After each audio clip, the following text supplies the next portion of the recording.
when it was starting to get dark, or not really dark yet, but the sun was starting to set, and there were all these nice colors in the sky.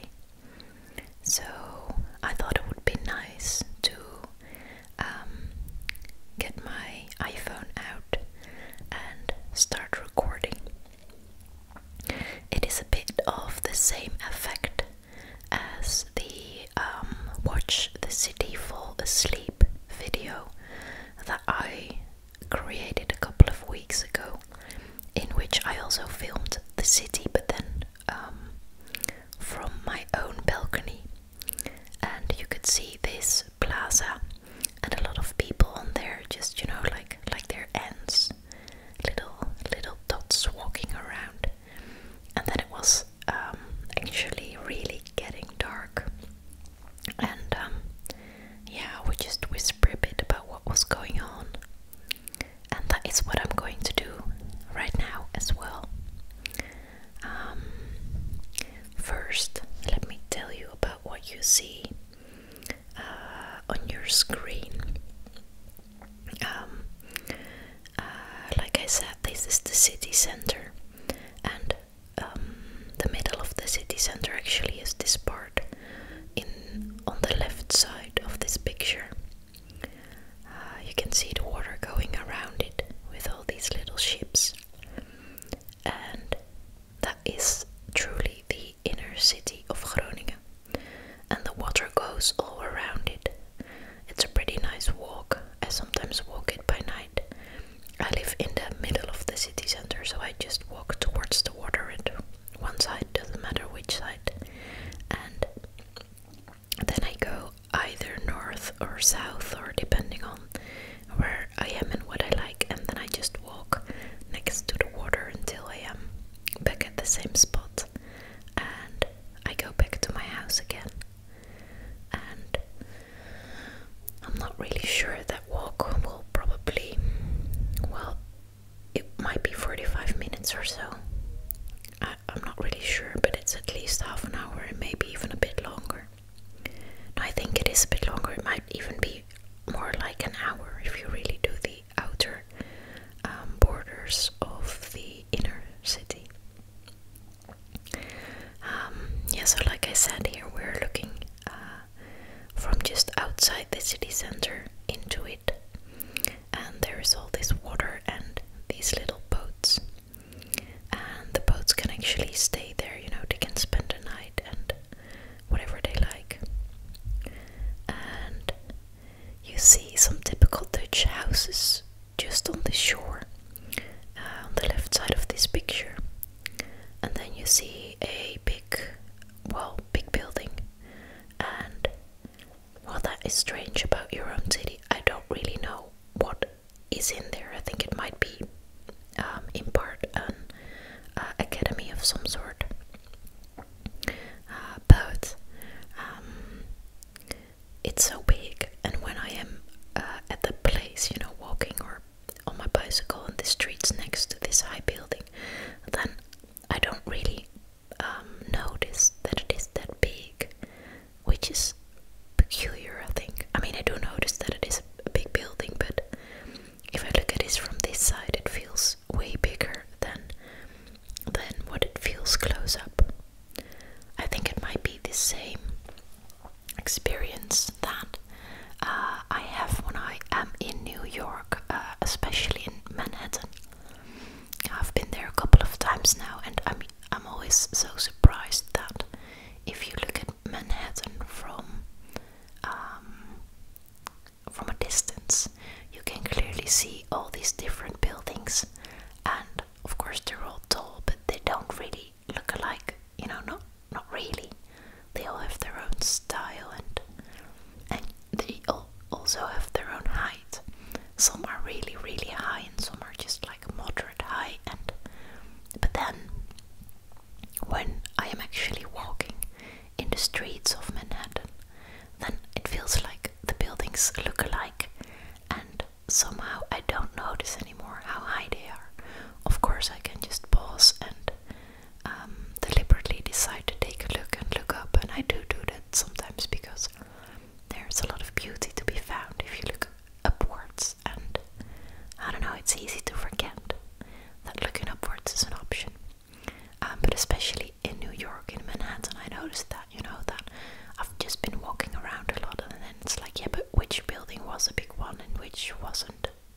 which was a moderate high one, and I realized that I actually have no clue. I just don't notice it anymore. They're just all big and high, and yeah. But now I'm talking about New York, and that was not what I was here for. So let's go back to this image. The water actually goes with a little curve. So if you look at this picture, you see this, just to the right of the very yellow part of the sun, you see a church tower, and that is actually the most famous church and church tower of Groningen. It is called the Martini Toren, like Martini Church, and the church, now the tower belongs to the Martini Church, which is Martini Kerk in Dutch. And that thing is in the middle of the city center, but if I would look at this image like this, I would feel like it's on the border or maybe even out of the city center, and it's not. So that is sort of strange, but it is. And then to the right of this tower, you can see this high building, and that is actually under construction right now. It is going to be a really big building with a movie theater and a library. It would be nice to make some ASMR videos there, and I don't know, a lot of other mostly cultural things are going to be housed in there as well. And there's going to be restaurants and bars, and I don't know, it will just be this cultural place where yeah, we can do all kinds of nice things, I think. And they've been developing it for a long time, and right now it is near completion. At least I think the outer parts, like the structure of the building itself, that is yeah, that is how it has to be. And they still have to do, to work on a lot of details, and I guess on the inside as well, because the outside is just about finished, so probably the inside will have to be done. And yeah, then I can tell you guys a bit that this will actually make a good whisper video, like a separate video, I think. But actually this building, when they were building it, they had to stop and demolish it for a bit again, because they had to change the yeah, in Dutch it would be fundering, like the well, what is the English word? Like the part of a house which is below the ground, so which really yeah, like really the strength of a building depends on what happens under the ground, the way that is constructed. And actually they had to change that, and that is because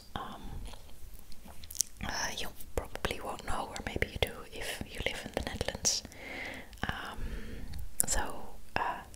Yeah, but in Groningen, and then it is mostly the province which has the same name as the city, but also a bit in the city. There is a lot of production of gas, and that is being done by Shell and ExxonMobil.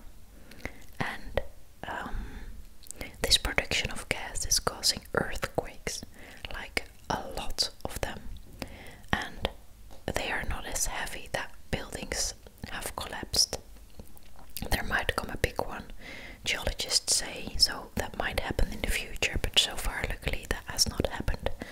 But there are like hundreds of small ones, and that means that houses get a lot of damage, and houses might also not be safe anymore. The structure might not be safe anymore, and this is a really big problem.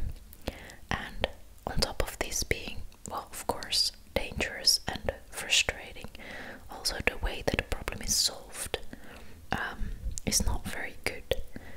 People have to fight to get compensation, and even then a lot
worry, I'm still going to do that.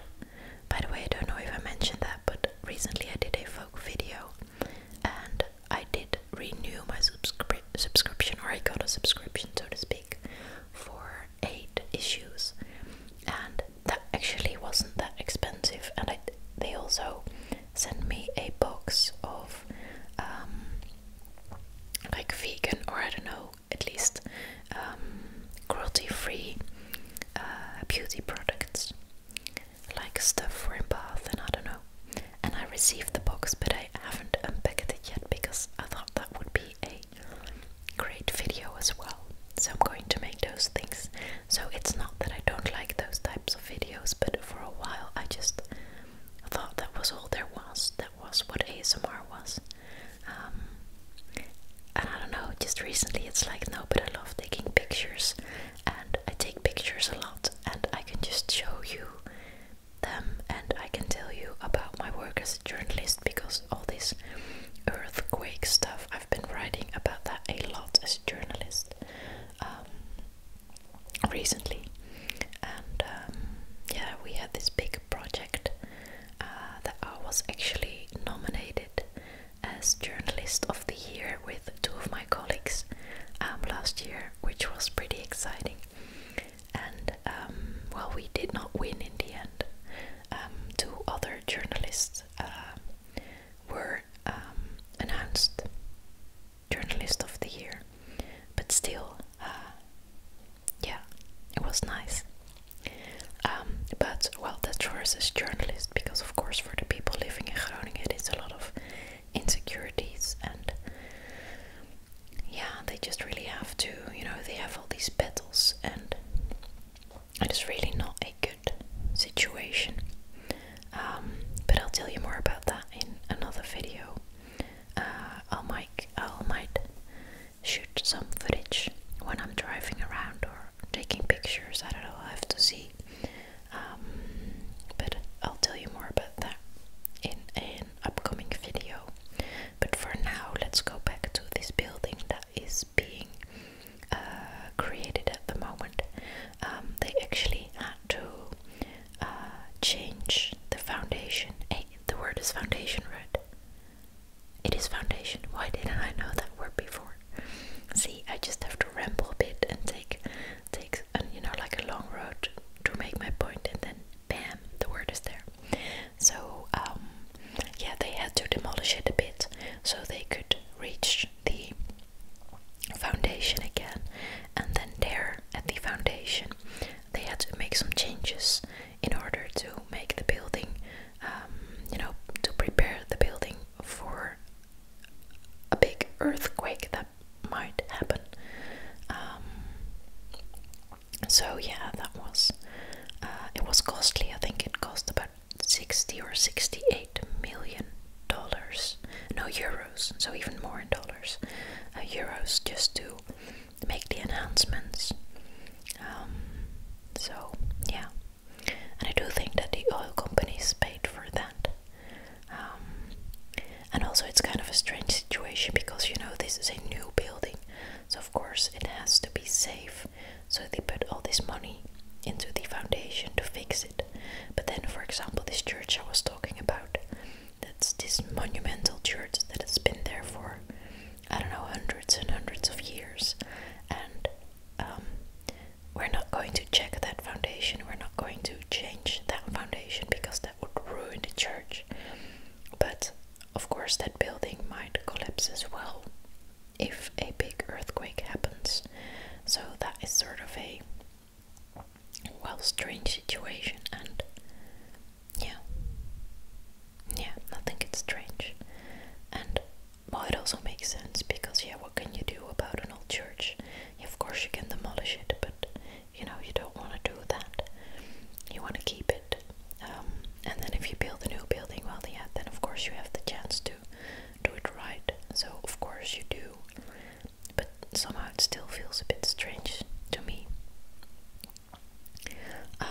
Yeah, so that is it about the production of gas and Shell and ExxonMobil. Now let me tell you guys some other things about the city. I actually got my iPad here, and I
years 3950 before Christ. That is like a really long time ago, like 5,000 years ago. I can't even imagine that. Yeah. So then in the 13th century, the city became an important trade center, and they built a city wall to protect the people who live there. And right now, let me see how many people live here.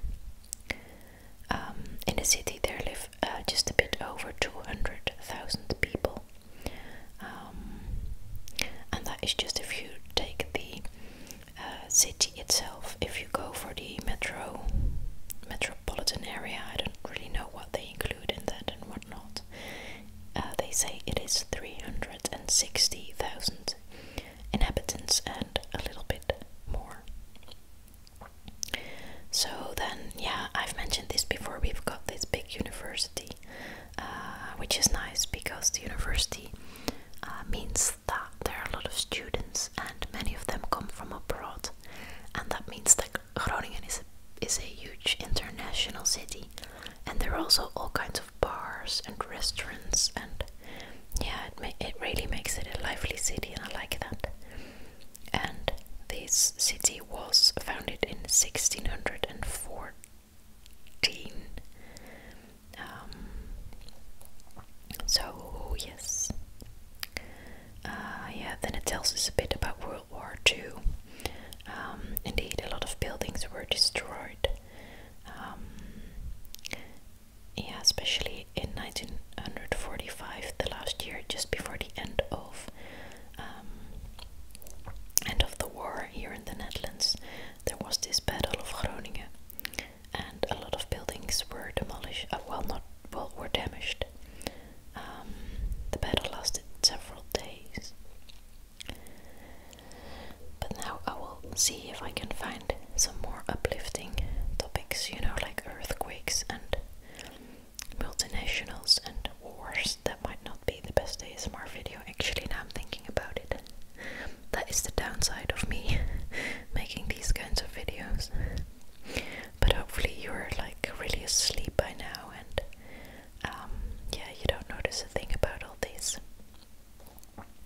So let me see what else they've got. A bit about the climate, but yeah, well, it rains a lot and it's a bit cold, and yeah, it's just Dutch climate, which is not that good. So they talk about culture.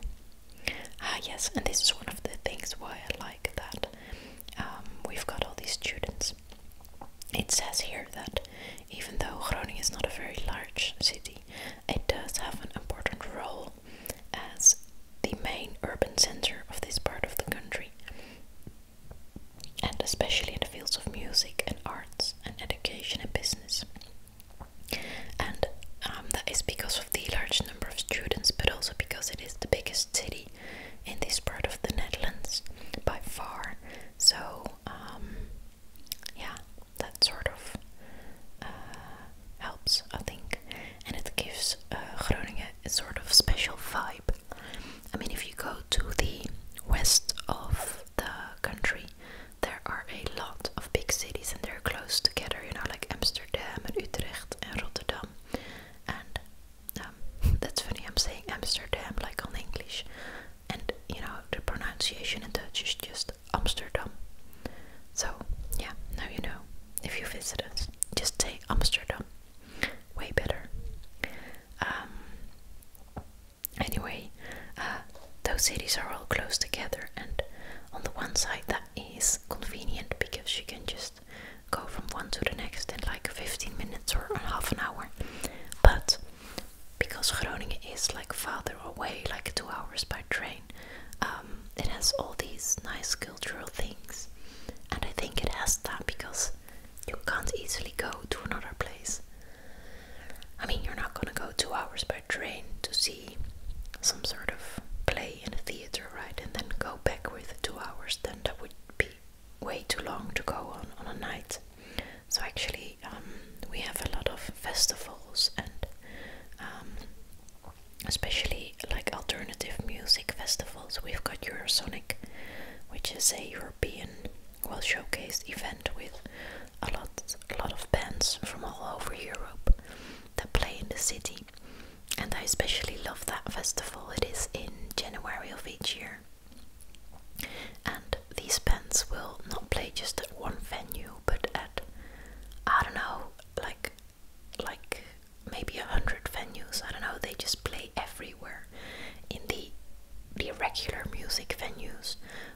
also in like a record store or in a bar or a restaurant or in a church, in several churches actually, which is really nice. So what you see is that the whole city center and even a bit of outside of the center turns into this vibrant music sphere, and yeah, I just love it. Yeah, then it tells us a bit about the nightlife, which is also big because of the student population. A bit about the red light district, we've got one. It's not as big, but we've got it. And about sports, we've got a football club, FC Groningen. They're playing in the top league here in the Netherlands. Yeah, they don't ever win, I think. Oh no, it says here the best result was in 1990 and 91, and then they finished third. So yeah, that's not really good. Then it tells you a bit about education. It also names MissVindicat, who won the Nobel Prize for like science, like I don't know. My brain doesn't work anymore. In Dutch it is scheikunde. It's like where you put all the different stuff together and stuff happens. Oh my god, I can't explain this. Yeah, you know, this science thing. He is actually pretty interesting, and he has done really nice research. So I might make a video about him as well. Yeah, why not? Then it goes on and speaks a bit about walking and cycling, which is of course big, and public transport. Well, I'm almost at the end already. A couple of notable people, but I'm sure they're not that notable to you. Oh, well, one might be actually. Born in the city was Piet Hoekstra. That is the ambassador. Yeah, he moved to the United States when he was really young, like a young child, and actually recently he became the US ambassador in the Netherlands, and there was a lot of controversy around him, and he was lying about certain things, and he was denying that he had said the things, and then a journalist had proved that he did had said it. Well, it was a mess. So yeah, Piet Hoekstra, you might know him. Yeah, and then we are at the end of the Wikipedia page. Alright, well, then I guess I'll stop this video here. I hope you liked the video and that you're asleep by now. And yeah, I'll make another video soon, so